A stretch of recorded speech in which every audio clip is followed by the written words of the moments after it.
right, let's talk about that Halo series. All 9 episodes of the first season have aired, and it has been a little bit of this, hasn't it? As you know, not just reading comments on the internet, but also just being there as an audience member, watching the head-scratching ideas and decisions that were made in the production of this show. I ended up liking it, though, which is a big, spoiler, surprise. This is coming from a guy that, after I'd watched the first 3 or 4 episodes, I was like, is it too late to cancel my Paramount Plus subscription? And if you notice, I haven't really talked about it that much. When I had Eckert's Ladder on, I had seen 1 episode. He was in Vic's basement. He is a big YouTuber that talks about Star Wars and Halo. I felt like there was some cool elements in the early episodes where they would flash to first-person viewpoint, and I thought they got the armor right, and I think some of the visual effects were pretty cool, and some of the environmental effects were pretty cool. And when we got into some combat scenes, the thrills went up, for sure. But there were some weird choices with some of the supporting cast members. We get this teenage young lady, I think Kwan Ha is her name, who I think starts off very strong. In the first episode, she watches all of her friends get killed by some Covenant forces, and then she's got real apprehension about the UNSC,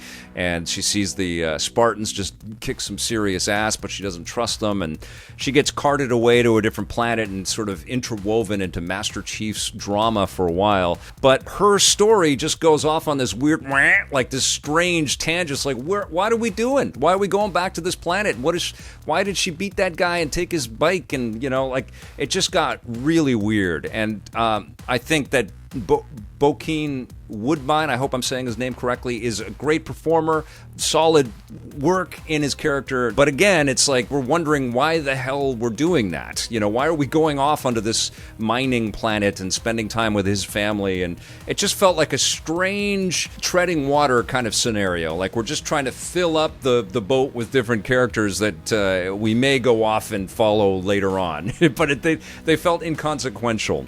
What was more interesting, clearly, was the Master Chief story and digging into, this Spartan leader's backstory. And yes, he takes his helmet off too much. And yes, we see way too many butt cheeks in this season. Lots and lots of butts. Everybody's showing their ass all the way through the season, which was like, whoa, what's happening? We get a lot of that, and Master Chief has sex with this lady that he meets that's affiliated with the Covenant in some ways, and they've got this connection to these Forerunner artifacts that are giving them all kinds of visions. We are connected to a Halo universe that's familiar, but this is a show that definitely exists to pad out a backstory and to kind of craft an emotional layer for these characters where there really hasn't been one, at least for me. I know that there are people that have read some of the novels and have maybe watched some of the web series stuff and have just dove headfirst into the Halo lore and know all the intricacies and all that. I haven't. I've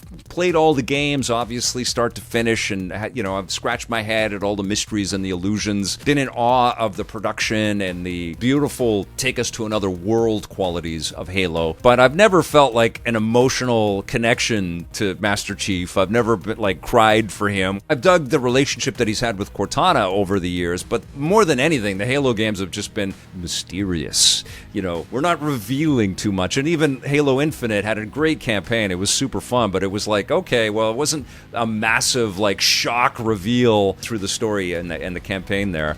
It was still crazy fun. It was an awesome game, but it wasn't, and none of them have been I think the biggest shock I've ever had in a Halo game is when the Flood came out in the first Halo. It's like, but it was like an oh shit thing. Like, oh my God, how are we going to survive that, And so I feel like the showrunners had a lot of work to do, because I think they knew that even the diehard video game fans of Halo weren't going to be attached emotionally to every nook and cranny of the universe. It's not like Star Wars, where we can have a background character that's already had an action figure, and people have crafted fan fiction, and it's been around for 30 years, and now we can dive into that and embellish it, and and parents can talk to their kids about some background actors or background characters in the cantina, and then boom, they pop up in Mandalorian, and this that sort of tether to that emotional connection. It's not there, A show like this gets us there with Halo, and that only works if, like 343 is talking about, and with Paramount side by side, and all of the showrunners and all the people that are trying to put this thing together, Pablo Schreiber as Master Chief, everybody is trying to say that this is embellishing. It's an alternate timeline, but what is proposed from the show is an opportunity for the game studio now to take some of these threads that the show is laying out and build us game content and sort of connect the dots. And then if there's comic series and eventually a film based on some of this stuff, who knows? It is successful, and I think it is entertaining. There are some head-scratching decisions, apart from some of the side stories and subplots and stuff. Like the technology is all over the map. The fact that people are driving pickup trucks in this thing just drives me nuts. But I guess the Warthog proposed the idea that gas-powered vehicles would still be a part of our interstellar future. It's just very weird, and it feels like an anachronism in the context of where we are in the 21st century, It doesn't compute when you're seeing these, like, motorcycles and gas-powered things, and it takes you out of it. It's just like, well, that's silly, Like, they have spacecraft, and then they have a thing going, it's just weird. But I will say that the technology of the ships is pretty damn cool. There's some pretty good explosions and things that feel tactile and real, and there's also some cheesy stuff with backgrounds not being properly composited, or you can almost see the blue screen as actors are turning their faces. Sometimes it feels a little lo-fi, a little cosplay-y. But then there are other times in the show where it is exciting. Some of the combat sequences actually get your juices going, and there's been a couple of really big battles. I also like the armor of Master Chief, but also all the other Silver Spartans, in Silver Team. They're really cool, and there are some interesting dynamics happening with these relationships. I also grew to enjoy Cortana's performance, and I think it's great that the voice actor from the games is a part of the characterization of Cortana in the show. I think that's a nice through line. There are these touch points and these moments that sort of make you think of elements from the Halo games and the past Halo games, but it's like a multiverse version of where Halo is going. I also was a pretty big fan of Charlie Murphy's McKee, who is this mysterious character that has connections to the Covenant in some pretty interesting ways. Her relationship with Master Chief is actually pretty cool. The dialect that they had and some of the Covenant leaders and stuff like that, the visual effects that they did for those creatures, those characters, was pretty damn slick. There was definitely some intrigue there. So the first season of Halo, I think it's worth sticking with, and it definitely gets better towards the end when some of the subplots are resolved, not necessarily in a satisfying way, but they're kind of done with, and then we're kind of ramping up and escalating towards a big epic conclusion for the first season, which of course cliffhangs where we might go in season 2. But I did start to dig it, and now I do want a season 2.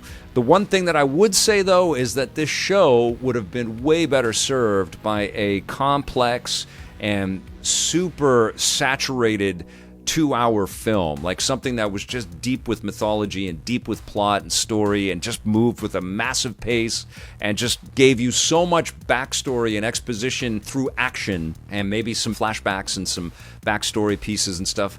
But it would have been great to kick off the show with just this propulsive 2-hour film to kind of get us to where we are and then let us slow down and find the nuances on the planet called Madrigal, where we start off at the beginning of the show. I do like the fact that there's a moral complexity that's cast across a whole bunch of different characters, and I think that that's interesting. But it does ask a lot of the non-fans and also the hardcore fans to go along with this ride, and not every episode is successful. And what we have learned is that the showrunner for the first season has left the show. There's a new showrunner coming in for season 2. I think that there's enough interesting stuff here to do something pretty cool going forward, and hopefully it will improve. Season 2 could be really, really great. And I've seen that happen before. I always think of Arrow, how it got way better in the second season. It was pretty good in the first season, but it got way better in the second season. So that's what my fingers are crossed for with Halo. But I enjoyed it overall. I'm going to give Halo Season 1 a 7 out of 10.